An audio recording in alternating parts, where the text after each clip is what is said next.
এখন নির্বাচনী আদেশে নির্বাচনী সভা সমাবেশের মধ্য দিয়ে আমরা কর্মকাণ্ড জনগণ যদি সিদ্ধান্ত নিয়ে নেয় তাহলে কিন্তু 7 দিনও ক্ষমতায় থাকতে পারবেন না। আগামী দিনে নিশ্চিত রাষ্ট্রনায়ক ইনশাআল্লাহ তারেক রহমান জিন্দাবাদ। প্রতিষ্ঠার বার্ষিকী উপলক্ষে র্যালি পূর্ব থেকে এই গুরুত্বপূর্ণ শফিকুল আলম মনা মঞ্চে উপবিষ্ট প্রধান অতিথি সবুজ চত্বর থেকে বেড়ে ওঠা ছাত্র নেতৃত্ব জাতীয় নেতা নাগরিক খুলনার শহীদ জিয়ার চত্বরে আজকের এই সমাবেশে উপস্থিত সবাইকে জানাদের নেত্রী বাংলাদেশের ঐক্যের প্রতি দেশ নেত্রী বেগম খালেদা জিয়ার পক্ষ থেকে তারেক রহমানের পক্ষ থেকে প্রতিষ্ঠা বার্ষিকীর এই শুভ লগ্নে করা হয়েছে। আপনারা এই জিয়া হল চত্বরটি পরিচ্ছন্নতার কাজে সবাই এগিয়ে আসবেন। ভাইস চেয়ারম্যান জাতীয়তাবাদী ছাত্র দলের সোনালী ফসল হাসিনা বিরোধী গণতান্ত্রিক আন্দোলন বারবার শুনেছে আমাদের প্রিয় নেতা নববর্ষী বক্তা জননেতা শামসুজ্জামান।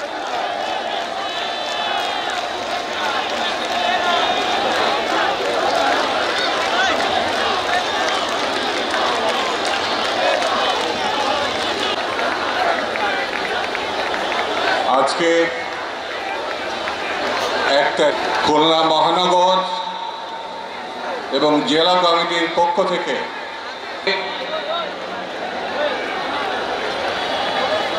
শফিকুল হিসাবে এখানে উপস্থিত আছেন ছাত্র দলের এক সময়ের সভাপতি জিনেদার কৃতির সন্তান সাবেক ছাত্র নেতা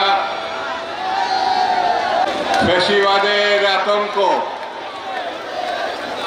স্বাধীনতার ঘোষকের দল শহীদ আসিফ রায়হানের বর্ধিত পিতামাতা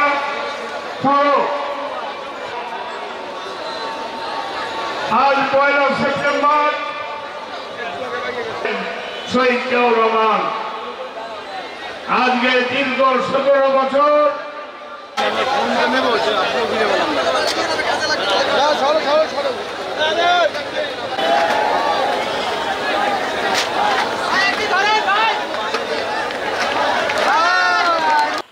এই দেশে নির্বাচন হবে আগামী ফেব্রুয়ারি মাসের মধ্যে। কোনো শক্তি নাই এই নির্বাচনকে ঠেকানোর, কোনো শক্তি নাই। বাংলার মানুষ তার পছন্দের প্রার্থীকে ভোট দেবে, পছন্দের দলকে তারা ভোট দেবে, পছন্দের মানুষকে তারা প্রধানমন্ত্রীর সিংহাসনে বসাতে চায়।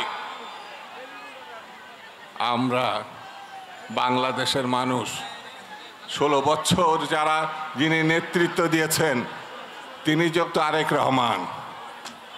কথা সত্য না মিথ্যা? সত্য। তারেক রহমানই আগামী দিনের প্রধানমন্ত্রী। তারেক রহমানই বাংলাদেশের চাকা ঘোরাতে এবং উন্নতির শিখরে নিয়ে যেতে পারে বাংলাদেশকে। আমরা তাকে চাই, বিএনপি তাকে চাই, বাংলার মানুষ তাকে চায়।